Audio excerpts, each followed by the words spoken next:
जो थोड़ी देर के लिए सोया हुआ था। इससे पहले कि अभिनव आगे कुछ कहता, उसने चिल्लाते हुए कहा, सामने देखो। अभिनव ने सामने देखा तो पाया कि एक गाड़ी उसकी दिशा में बढ़ती चली आ रही थी।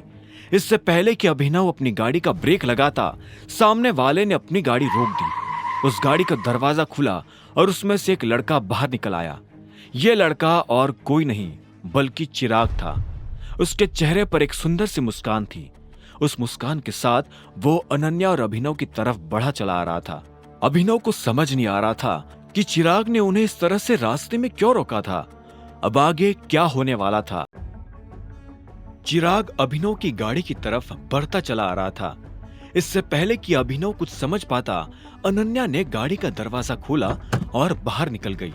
ये देख अभिनव हैरान हो गया। उसने पूछा, तुम ये क्या कर रही हो अनन्या? इतने में अनन्या गाड़ी से नीचे उतरी और अभिनव की तरफ देखते हुए बोली, चिराग मुझे आज डेट पर लेके जा रहा है, इसलिए गुड बाय। दोनों शादीशुदा है और मुझे नहीं लगता कि शादी होने के बाद कोई लड़की किसी पराये आदमी के साथ डेट पर जाती है, और ऐसे अपने पति के सामने तो बिल्कुल नहीं। तुम मेरी बीवी हो। यह सुनते ही अनन्या को हंसी आ गई और उसने कहा, अच्छा मजाक कर लेते हो, लेकिन शादी तुमने मुझसे नहीं, मैंने तुमसे की है। मैं ससुराल नहीं गई, तुम ससुराल आए हो। जिसे तुम शादी समझ रहे हो वो एक तरह से तुम्हारे सिर पर एहसान है, इसलिए अपने आप को शुक्रगुजार मानो और मेरे मामले में टांग अड़ाना बंद करो। ये सब तुम कह क्या रही हो? शादी मैंने तुमसे की हो या तुमने मुझसे? आखिर में तो हम दोनों शादीशुदा ही हुए ना। देखो अभिनव, हमें दूसरे को धोखा नहीं देना चाहिए, ये अच्छी बात है, लेकिन हमें खुद को भी धोखा नहीं देना चाहिए। इस शादी का कोई मतलब नहीं है, ये तुम भी जानते हो और मैं भी। वैसे भी मैंने तुम्हारे नाम की अंगूठी तो नहीं पहनी है। हाँ, तो मैं तुम्हें अंगूठी पहना देता हूं ना। कहो, तुम्हें कितनी अंगूठियां चाहिए? अभिनव ने कहा। यह सुनते ही अनन्या उसे देखने लगी और हंसते हुए बोली, अंगूठी पैसों से आती है तुम्हारे पास पैसे? नौकरी है? इससे पहले कि अभिनव उसकी इस बात का कोई जवाब दे पाता, चिराग अनन्या के पास आया और मुस्कुराते हुए बोला, चले अनन्या, हमें देर हो रही है। चिराग के चेहरे पर एक छुपी मुस्कान देखकर अभिनव का दिल दुख रहा था। चिराग अभिनव को गुस्सा दिलाने में कोई कमी नहीं रख रहा था। जब अभिनव से रहा नहीं गया तो उसने कहा, पागल आदमी, तुझे दिखाई नहीं दे रहा है कि ये मेरी बीवी है? चिराग ने यह सुन अभिनव को देखा और बोला, नहीं, ये तुम्हारी बीवी नहीं है। इसकी उंगली में कोई अंगूठी नहीं है और इसकी मां ने कहा है कि यह अपने लिए लड़का ढूंढ रही है। क्या? चिराग के मुंह से यह बात सुनते ही अभिनव तो हैरान हुआ ही, अनन्या उससे ज्यादा हैरान हो गई। उसने चिराग को देखा और बोली, मेरी मां ने तुम्हें यह कहा है कि मैं लड़के ढूंढ रही हूं?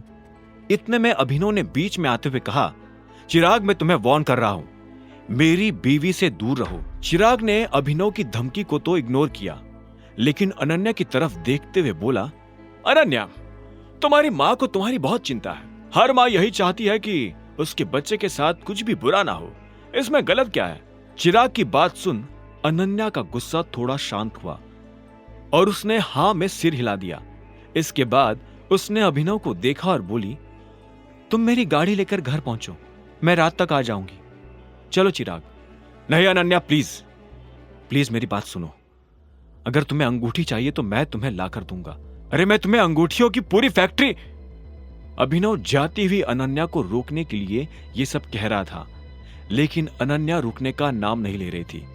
कुछ देर के बाद जब अभिनव का गुस्सा ठंडा पड़ा तो वो भी घर जाने के लिए निकल पड़ा। उसे भूख तो बहुत लगी थी, लेकिन उसे पता नहीं था कि शर्मिला उसे खाना खाने देगी या नहीं, इसलिए उसने पिज्जा ऑर्डर कर लिया था। जब अभिनव घर में दाखिल हुआ तो उसने देखा कि शर्मिला लिविंग रूम में ही कुर्सी लगाकर बैठी थी। तो मैंने जो सुना वो सच है ना? अभिनव ने नजर उठाकर शर्मिला को देखा और बोला, क्या सच है? अभिनव को शर्मिला की बात समझ नहीं आ रही थी। शर्मिला ने कहा, यही कि अकरम ने तुम्हें नौकरी से निकाल दिया है। यह सुनते ही अभिनव ने एक गहरी सांस ली। आज सारा परिवार उसकी जान लेने पर तुला हुआ था। अभिनव ने अपने आप को बचाने के लिए कहा, हाँ, उसके लिए आई एम सॉरी, लेकिन मैंने दूसरी कंपनी में नौकरी के लिए अप्लाई कर दिया है। मुझे लगता है कि कल तक रिजल्ट आ जाएगा और जल्द ही मुझे नौकरी मिल जाएगी। यह सुनते ही शर्मिला कुड़ गई और बोली, तुम क्या मुझे बेवकूफ समझ रहे हो? अकरम ने तुम्हें नौकरी से निकाल दिया और तुम्हें लगता है कि कोई और तुम्हें नौकरी दे देगा? ऐसे में वो अपनी जगह से उठा और सीधा अनन्या के कमरे की तरफ बढ़ने लगा। जब शर्मिला ने उसे ऐसे बिना जवाब दिए जाते देखा तो वो चिल्लाते हुए बोली, बस यही आता है तुम्हें? भागना, भागो भागो और भागो। अगर एक दिन मैंने तुम्हें अपनी बेटी की जिंदगी से नहीं भगा दिया तो मेरा नाम भी शर्मिला नहीं। उधर जब अभिनव अनन्या के कमरे में था तब इधर अनन्या चिराग के साथ गुड़गांव के सबसे बड़े बार में शराब पी रही थी। ऐसा नहीं था कि उसे चिराग के साथ डेट पर आने में मजा आ रहा था। वो यहां अपनी मां की वजह से आई थी और साथ ही उसे अभिनव पर गुस्सा भी आ रहा था। वो अभिनव जैसे आदमी के साथ नहीं रहना चाहती थी। अगर दुनिया में अभिनव आखिरी मर्द होता तो भी अनन्या उससे शादी करने के बारे में कभी नहीं सोचती। पहले ही वो अभिनव से चिढ़ती थी और उसकी नौकरी चले जाने के बाद से तो अनन्या का अभिनव के प्रति गुस्सा और ज्यादा बढ़ गया था। अब वो बस सही मौके की तलाश कर अभिनव से जल्द तलाक लेना चाहती थी। यही सब सोचते हुए अनन्या शराब पिए जा रही थी।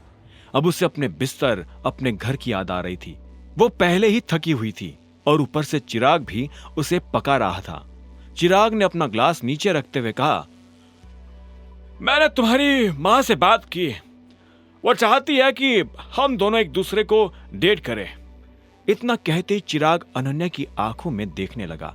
अनन्या ने भी उसे एक सेकंड के लिए देखा और फिर अपनी नजर दूसरी तरफ घुमाते हुए बोली, तुम शायद भूल रहे हो, आई एम मैरिड। चिराग उसकी बात सुन धीरे से हंसा और बोला, मुझे मालूम है और ये बात तुम्हारी मां भी जानती है, लेकिन हम लोग ये भी जानते हैं कि अभिनव कौन है। वो एक बेकार, सड़क छाप और आवारा लड़का है। उसकी वैल्यू एक डस्टबिन से ज्यादा नहीं है। सबको पता है तुम उससे दूर जाना चाहती हो और इस चीज में मैं तुम्हारी मदद कर सकता हूं। चिराग के चेहरे पर मुस्कान थी। अनन्या ने एक पल के लिए उस मुस्कान को देखा और उसके बाद फिर से अपनी नजर फेर ली। यह सच था कि वो अभिनव को नहीं चाहती थी, लेकिन इसका यह मतलब भी नहीं था कि वो चिराग को चाहती थी। वो बस अकेले रहना चाहती थी और अपनी जिंदगी का मजा लेना चाहती थी। इसलिए अनन्या ने कहा, चिराग, मुझे इस सब में कोई इंटरेस्ट नहीं है और मैं शादीशुदा भी हूं, एटलीस्ट फॉर नाउ। तो जब तक मैं शादीशुदा हूं तब तक मैं किसी के साथ चीटिंग नहीं कर सकती हूं। यह सुन चिराग ने एक गहरी सांस ली और बोला, I like you a lot Ananya, और ये तुम्हारे लिए बहुत बेनिफिशियल हो सकता है। तुम्हें पता है कि शहर की सबसे बड़ी कंपनीज में से एक को मैं चलाता हूं। मैंने तुम्हारे बिजनेस में भी इतना इन्वेस्टमेंट इसलिए किया था बिकॉज आई लाइक यू, और मैं भी बहुत कुछ कर सकता हूं। मेरे पास और एक कंपनी है, हम दोनों मिलकर बहुत सारे कॉन्ट्रैक्ट साइन कर सकते हैं।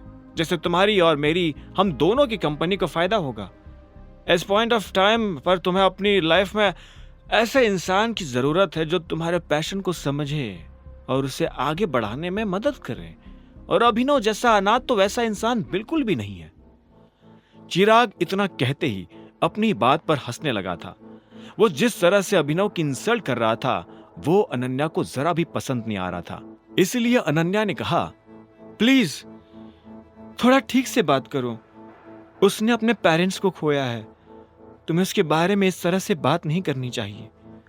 चिराग ने यह सुनकर एक गहरी सांस ली और बोला, मुझे नहीं लगता कि तुम्हें इस लड़के से ज्यादा होप रखनी चाहिए।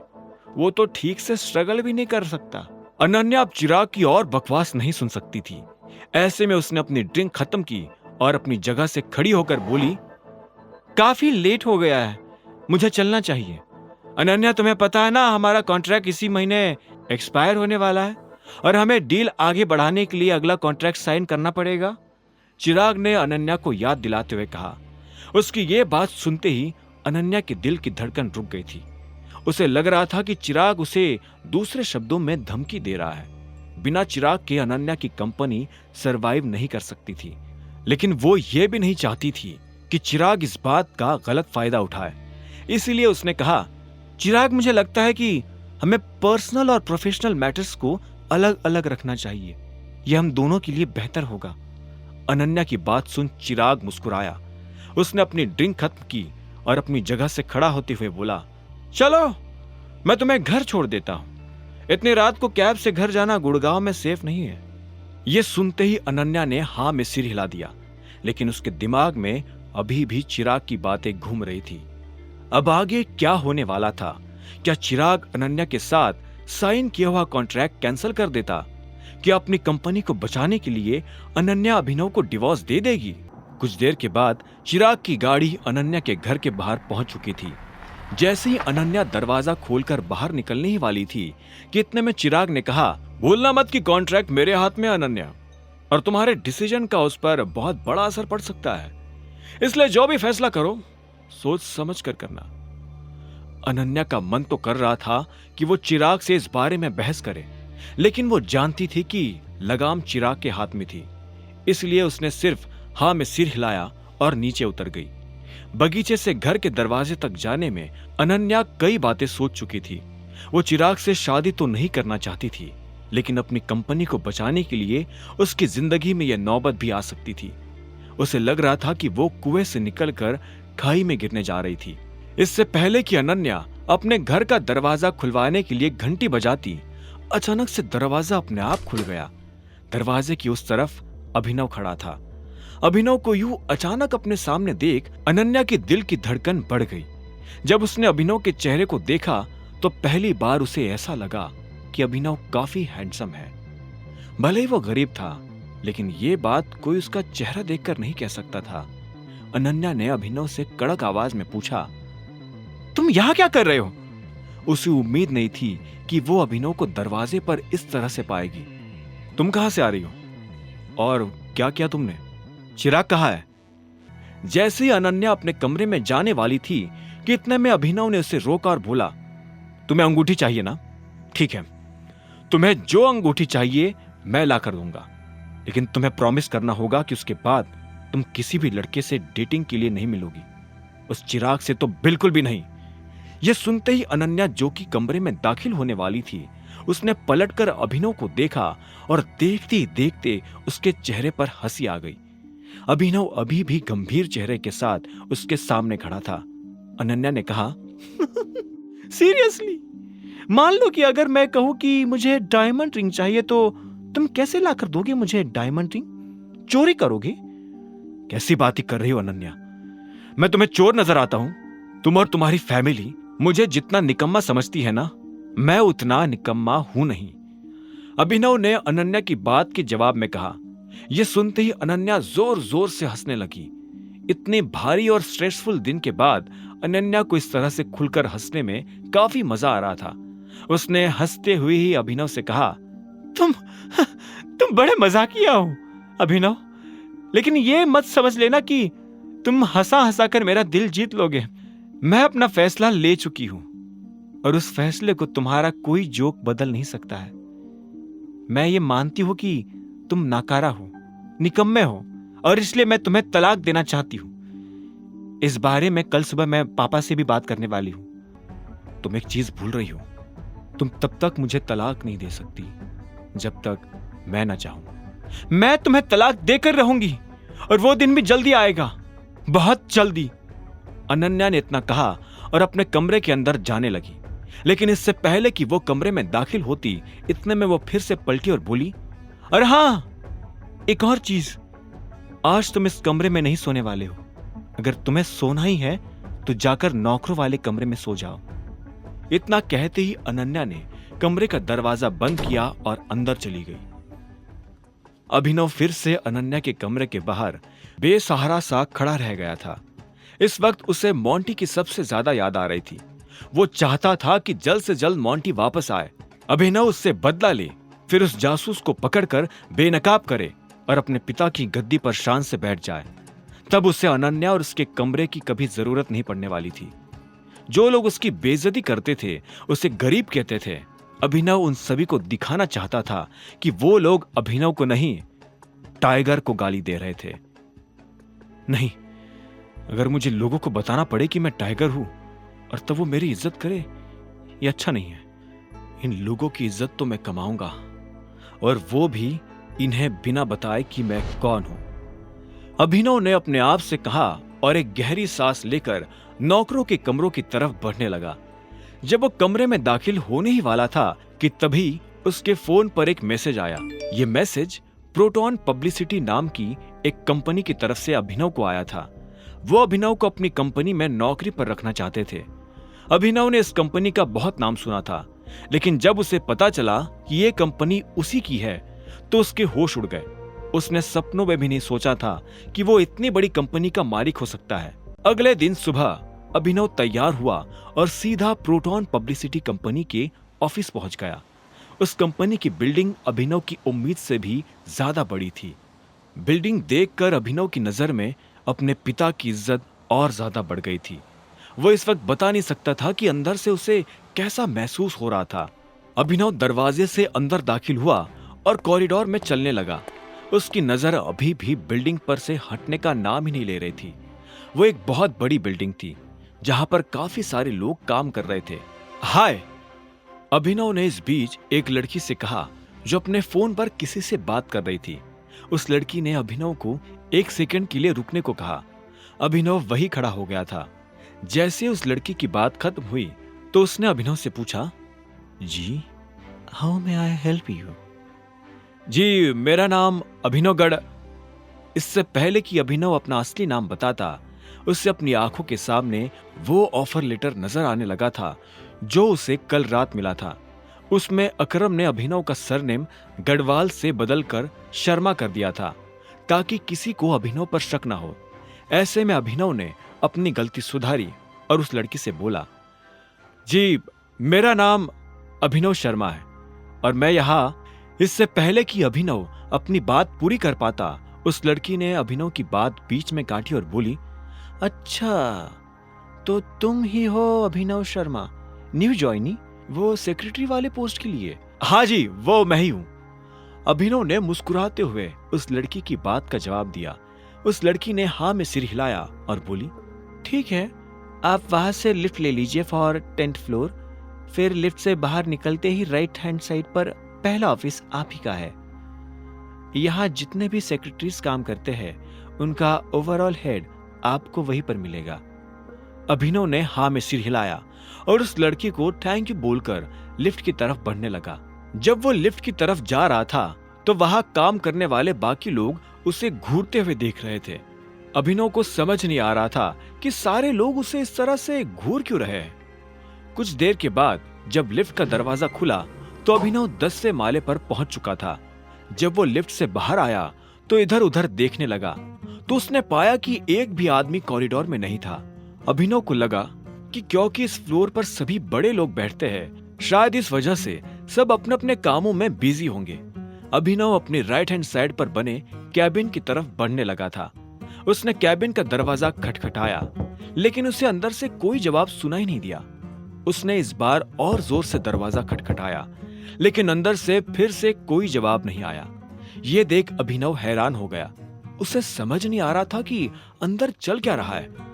आखिर में जब दरवाजा नहीं खुला तो अभिनव ने खुद ही दरवाजा खोलने की ठानी और दरवाजा खोल दिया। जैसे ही उसने दरवाजा खोला और सामने जो चल रहा था वो देखा तो उसकी आंखों की पुतलियां जमीन पर गिर पड़ी। अंदर बहुत जोर से म्यूजिक बजने की आवाज सुनाई दे रही थी। रूम के साउंड प्रूफ होने की वजह से अंदर की आवाज बाहर नहीं आ रही थी। वो एक बड़ा सा हॉल था जिसमें ज्यादातर जगहों पर अंधेरा था और कहीं कहीं पर रंग बिरंगी लाइट्स लगी हुई थी। हर तरफ शराब की बोतल्स और खाने की चीजें बिखरी पड़ी थी और अंदर मौजूद लड़के लड़कियां उस तेज म्यूजिक पर सब कुछ भूलकर नाचते जा रहे थे। अभिनव को अपनी आंखों पर विश्वास ही नहीं हो रहा था। उसने फिर से दरवाजे के बाहर झांक कर देखा। वो ये देखना चाहता था कि वो किसी कंपनी में था या फिर क्लब में। आखिर में उसने दरवाजा बंद किया और अंदर दाखिल हो गया। अभिनव अंदर आ गया। इस बात की किसी को भी भनक नहीं लगी। अभिनव को समझ नहीं आ रहा था कि उन लोगों ने उसके पापा की कंपनी को क्लब क्यों बना दिया। अभिनव इधर उधर देखने लगा। वो सबसे पहले इस म्यूजिक को बंद करा देना चाहता था। कुछ देर तक ढूंढने के बाद आखिरकार उसे वो प्लग मिल ही गया जिसमें स्पीकर कनेक्टेड था। अभिनव इन लोगों को सबक सिखाना चाहता था। ऐसे में वो प्लग के पास गया और उसे खींच दिया। जैसे ही म्यूजिक बंद हुआ तो सब लोग जैसे फिर से होश में आ गए। सभी के पैर रुक गए और एक आदमी ने चिल्लाते हुए कहा, अबे किसने बंद किया म्यूजिक? कौन है तू और अंदर कैसे आया? अभिनव ने उसे ध्यान से देखा और वो उसे पहचान गया। अभिनव ने बड़े प्यार से उस लड़के से पूछा, पहले आप बताइए कि आप कौन हैं? अभिनव का यह सवाल सुन वो लड़का गुस्से भरी नजरों से उसे देखने लगा। आगे की कहानी जानने के लिए देखें अगला एपिसोड सिर्फ पॉकेट एफएम के यूट्यूब चैनल पर, और द रिटर्न ऑफ टाइगर के सारे एपिसोड्स को सुनने के लिए डिस्क्रिप्शन में दी लिंक से डाउनलोड करें पॉकेट एफएम ऐप।